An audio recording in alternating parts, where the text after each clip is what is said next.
Olá pessoal, sejam todos muito bem-vindos a esse canal. Meu nome é Piedade e se você quiser me seguir lá no Instagram, MP Piedade, aqui em comunidade, se você quiser também, pode deixar um recadinho para mim.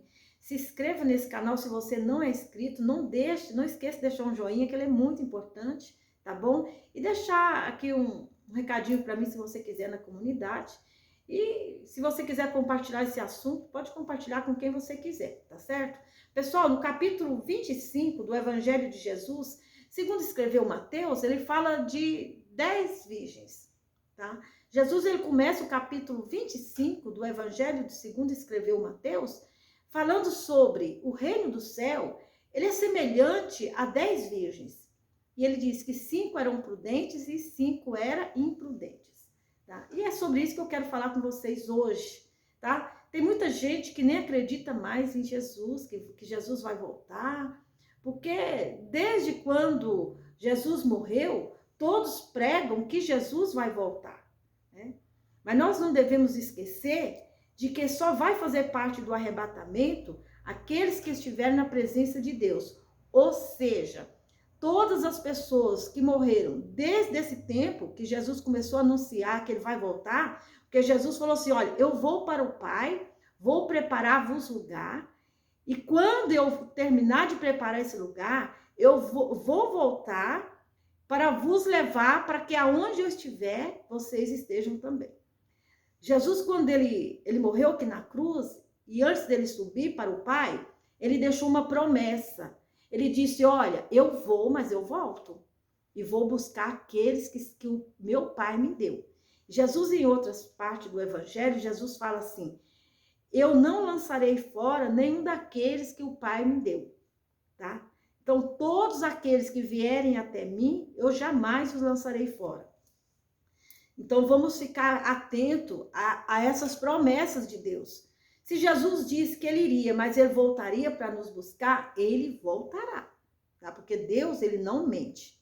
Então, como eu estava dizendo, todas as pessoas que ouviram essas promessas e creram, e morreram acreditando nelas, vão fazer parte do arrebatamento, tá? Agora, aquelas que não creram, nunca farão parte do arrebatamento.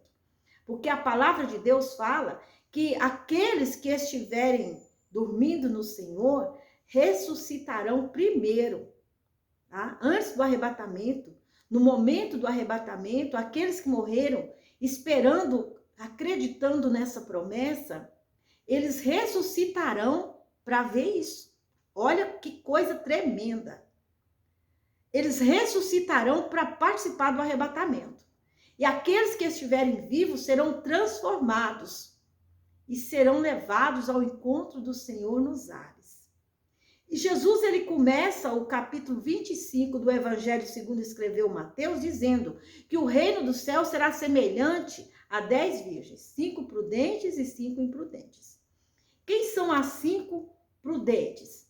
É aquelas que caminham, né? É a igreja, aquele povo, aquela pessoa que caminha, mesmo no meio da dificuldade, ela caminha crendo, confiando e acreditando na promessa de Deus. Ainda que ela morra e ela Jesus ainda não voltou, não importa. Porque Deus, ele é fiel, gente. Deus é fiel, tá? Na palavra.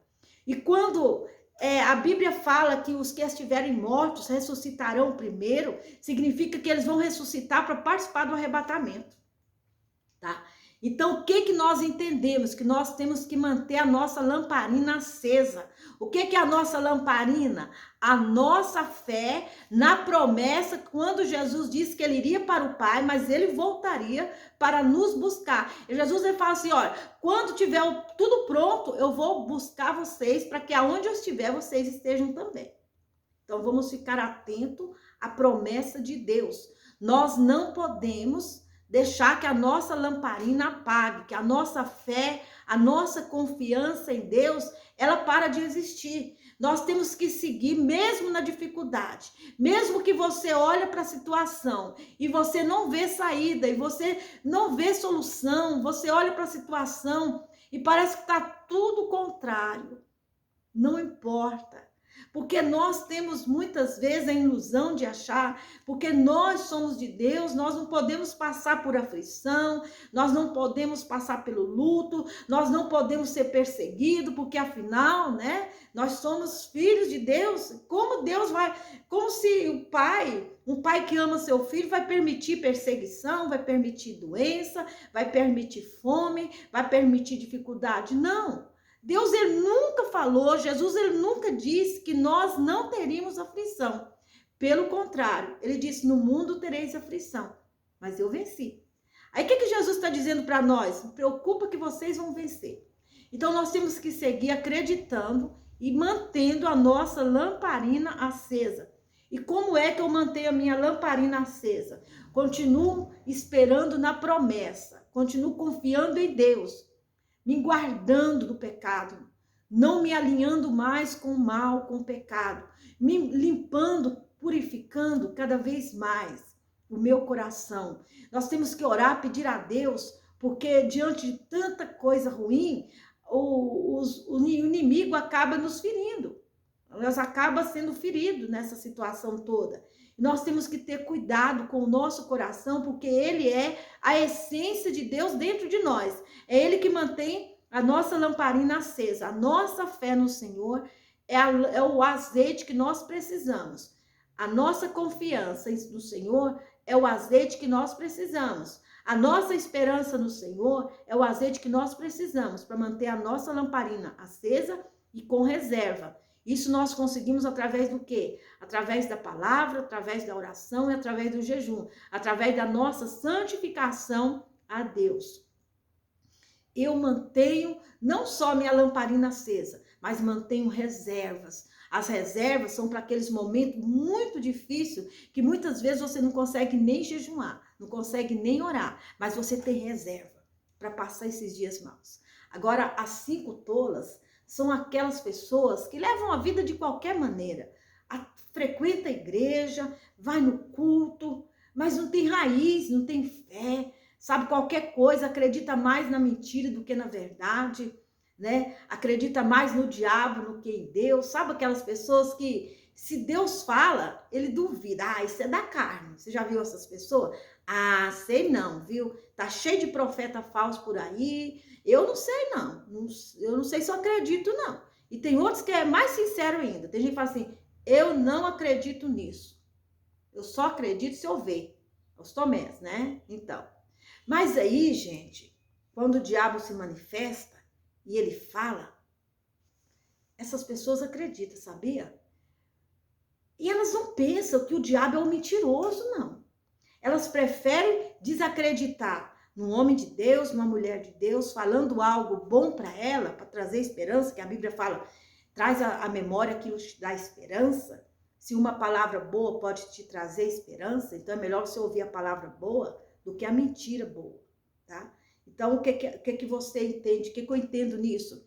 Que as pessoas estão muito mais acreditando no que o diabo está falando do que naquilo que Deus está falando. Então, cuidado com aquilo que você ouve, tá? Cuidado, porque o diabo, ele é um mentiroso, tá bom? Muitas vezes você fica julgando as pessoas aí e quando o diabo fala, você acredita nele. Não tem reserva nenhuma, porque você é como o vento. Para onde o vento sopra, você vai. Se o vento sopra para o leste, você vai para o leste. Se o vento sopra para o oeste, você vai para o oeste. Vai para o sul, você vai para o sul. Se vai para o norte, você vai para o norte. Não tem firmeza. Não tem firmeza na palavra. Parece que não conhece a palavra. O que os outros falam, você acredita, porque você não conhece a palavra. A Bíblia fala que nós não devemos julgar o profeta. Nós devemos julgar a profecia. E tem muita gente confundindo esse negócio aí, tá, gente? Mas quando o diabo fala, ele não julga, não. Ele já vai acreditar.